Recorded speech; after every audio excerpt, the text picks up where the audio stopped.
السلام علیکم ورحمۃ اللہ وبرکاتہ۔ محترم سامعین، آج ریاض الصالحین کی 23ویں حدیث جو باب التوبہ کے تحت شامل ہے، آئیے دیکھتے ہیں حدیث کا متن۔ وعن ابن عباس رضی اللہ عنہ ان رسول اللہ صلی اللہ علیہ وسلم قال لو أن لابن آدم واديا من ذهب أحب أن يكون له واديان ولن يملأ فاه إلا التراب ويتوب الله على من تاب، متفق عليه۔ ترجمہ: حضرت ابن عباس رضی اللہ عنہ سے روایت ہے کہ رسول اللہ صلی اللہ علیہ وسلم نے فرمایا، اگر ابن آدم کے پاس سونے کی ایک وادی ہو تو وہ چاہے گا کہ اس کے پاس 2 وادیاں ہوں۔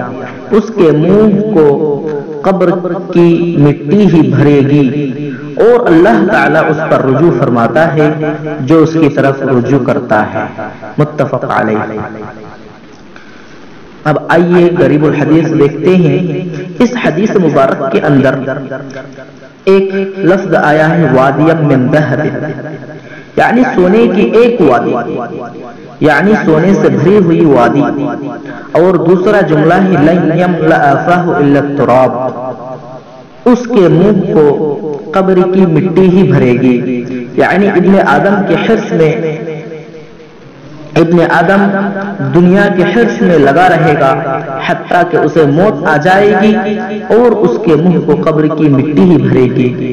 اور تیسرا جملہ ہے وَيَتُوبُ اللَّهُ عَلَى مَن تَابَ، اور اللہ تعالیٰ اس کی توبہ قبول فرماتا ہے جو اس سے توبہ کرتا ہے، یعنی اگر مال جمع کرنے والا بھی توبہ کر لے تو اللہ تعالیٰ اس کی بھی توبہ قبول فرما لے گا، جس طرح وہ کسی دوسرے کی توبہ قبول فرماتا ہے۔ تو آئیے دیکھتے ہیں اس حدیث سے جو بہت سی باتیں سمجھ میں آتی ہیں، ان میں سے چند ایک باتیں دیکھتے ہیں۔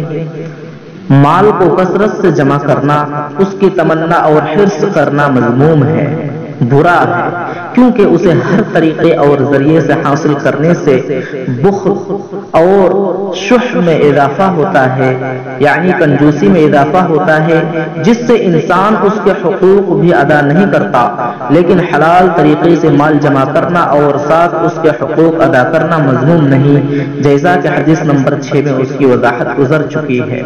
میرے بھائیوں، اس حدیث پاک سے صاف خلاصہ یہی ہوتا ہے کہ ہمیں اتنا زیادہ دنیاوی حرص میں نہیں لگنا چاہیے اور اتنا زیادہ مال و متاع کی لالچ میں نہیں رہنا چاہیے۔ ہاں، جو کچھ بھی معلوم ہو، جو کچھ بھی پیسے اور انکم اور کمائی ہو، اس پر اللہ کی رضامندی اور شکر گزاری ظاہر کرنی چاہیے، اور جتنا ہو سکے کمائے تو، لیکن زیادہ حرص نہ رکھے، زیادہ لالچ نہ رکھے، اور جو کچھ بھی کمائے اس پر اللہ کا شکر ادا کرے۔ بس آج کی یہ حدیث یہیں سے ختم ہوتی ہے۔ آخر میں اللہ رب العزت سے دعا ہے کہ الہ العالمین تو ہماری کمائی میں برکت عطا فرما، اور اسی طرح اب تک جو کچھ بھی ہم نے کمایا ہے اور حرص کیا، حسد کیا، تو اسے معاف فرما۔ آمین۔ وآخر دعوانا